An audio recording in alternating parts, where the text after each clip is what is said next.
Welcome back to Getting Started for Jolt admins. Today we'll be getting started with Jolt checklists. To begin building checklists, go over to the left side menu of the Jolt web portal, click on Lists, and go to Edit Lists. On the Edit List page, you'll find a place where all your lists are housed, and a couple different folders where they're found. You have your content group folder, and a folder for each of your locations. As a reminder, in the top right of the page, you can switch between the two content building modes to decide where you want to put your lists. Today, I'm building in location mode, so in my location folder, I have a blue plus button. To begin building your first checklist, click on the blue plus button. First, you'll be asked to give your list a name. For my example checklist, I'm going to build an opening procedure list for my front of house team. Once you've confirmed your name, you'll be ready to start adding items to your Jolt list. You can add an item to your list by either clicking on the Add Item button or by going to the bottom of the screen and clicking New Item. Both options will bring up the item type menu. Item types are defined as the different ways for your employees to complete tasks. This can be simple things like checking a box or answering yes/no, all the way up to higher accountability items like taking a photo, scanning a QR code, or entering a number. There's a high variety of different ways to keep your team accountable and for you to gather data about your business. Pick the item types that work best for you. In addition to all the ways for your employees to complete tasks, you also have a couple organizational tools, such as the read-only tasks to enter instructions or add details, as well as the sublist item type, which allows you to embed a different list you've built into this list as a sublist. Once you select an item type, the item will be added to the left side menu of items, and the right side will populate all the options for this list item. The most important option is the prompt text for this item. For example, my first checkmark item will be to wipe down tables and countertops with a disinfecting wipe. As a tip, try to make your prompt text as specific and clear as possible for your team. You want them to complete the exact task you give them in the way that you want them to complete it. Continue to add items to build your list. As you build your list, remember to save your list with the blue Save button in the top right corner. You can start a basic list with just basic items, like all checkmarks or yes/nos, or feel free to try out things like a photo item, a free response, or even a measurement.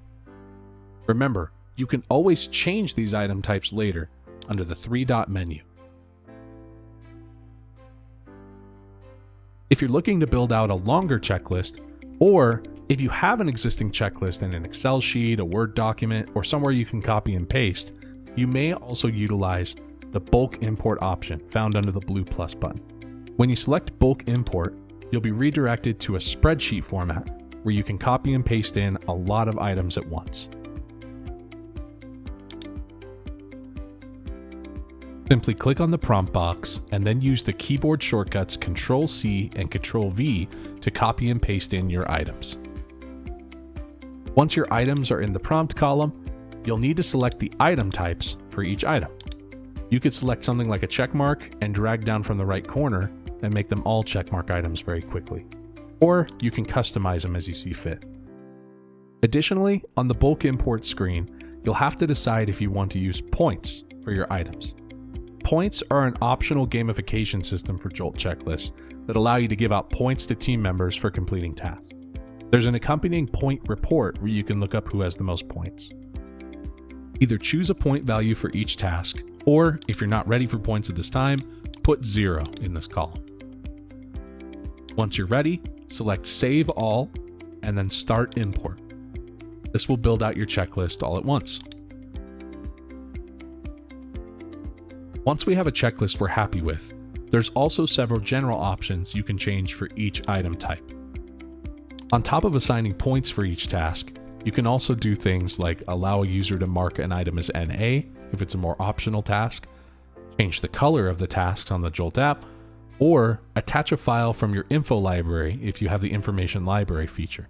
This could be a photo, a video, or something to help them complete their task. Each item also has an option called Display Criteria. The default for every option is this item is always visible, meaning it'll always appear on each checklist. If you have a conditional checklist item, like a yes, no, or a measurement item, you can make some tasks optional based on the responses to these items. Let me give you an example. We could add a yes, no task to this list that says, do we have a delivery today? And then subsequently add a task that tells us to unpack and cool the delivery. On days where we don't have a delivery, we don't need to complete this unpack task, so we want it to display based on the criteria of the previous answer. After selecting the unpack and cool the delivery task, I can come over to display criteria and select the do we have a delivery day question and have this question display when the answer is yes. This can be a great way to lead your list and help guide your employees through complex tasks. Once we're satisfied with our list build, we're ready to go over to the List Settings tab to prepare our list for deployment. On this page, you can schedule your list to appear at certain times on each day, choose who can complete this list, and set notifications for you and leadership to receive when this list is completed. First, you have a couple list submission options. The list submission setting is by default set so that employees can complete individual items and cause their list to become smaller and smaller until they have no items left to complete. The opposite toggle does not allow a list to be submitted until every single item on a list is completed. This is also where you find the scoring option for lists. Lists with scoring enabled can have right and wrong answers on multiple choice, measurement items, and ratings. This allows you to give your team member a score after a checklist is complete. This is useful for a new employee training or maybe a location audit. Next, we have our list schedule settings. This is how you automate the list to appear for your employees to complete at the cadence you decide. My example list today is an opening checklist for my front of house. So I'm going to click on New Display Time and choose a time near my opening for my team to complete my list. Let's say 7 a.m. I also am going to choose when my list should be due and when it would expire off the Jolt app if it wasn't completed. I can click on this due time here, and let's say I want my list done by 9 a.m. So I put in 2 hours. I want to set a small buffer before my list would expire, even after the time it should be due. So I'm going to change my expire time to 30 minutes after the due time.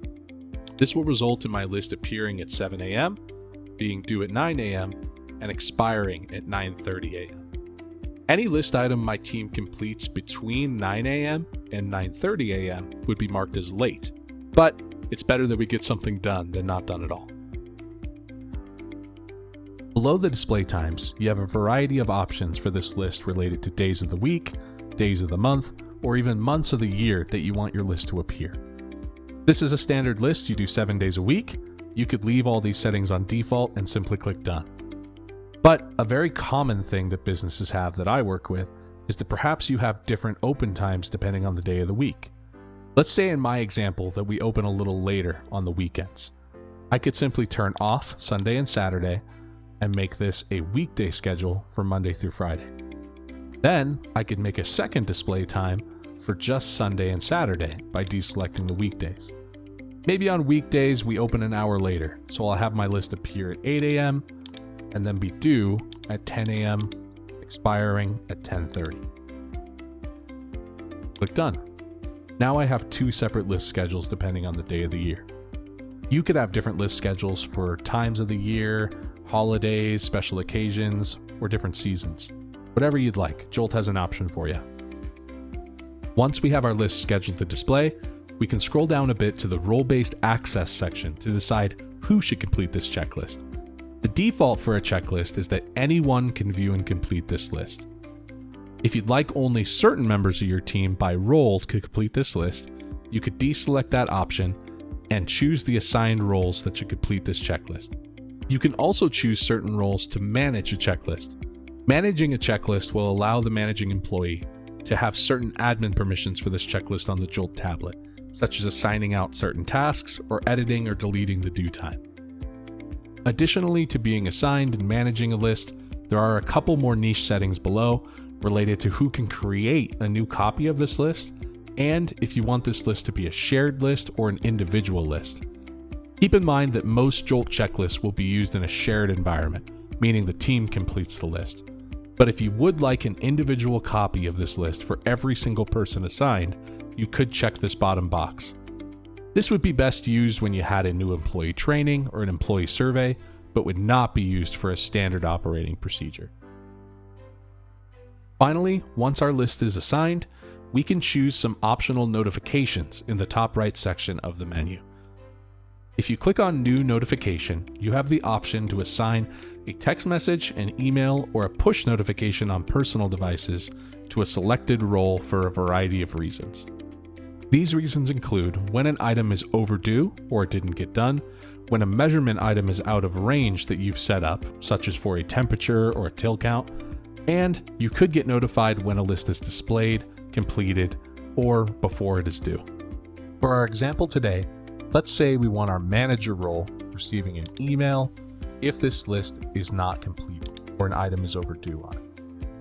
We could then click Done, and this notification would be live for the manager role. Once we have all our list settings complete, don't forget to hit the blue Save button in the top right to save all of our changes. Back on the Edit List page, you can tell that your lists are activated by looking at the Notification and Schedules column to see if a list has a schedule or a notification activated. And that's it. You're now ready to start building Jolt checklists. If you have additional questions, or maybe need help building a very complex list, feel free to reach out to joltsuccess@jolt.com. Our customer success team would be happy to give you pointers or share some examples of some more complex lists built in Jolt. Good luck on creating your checklists, and thanks for using Jolt.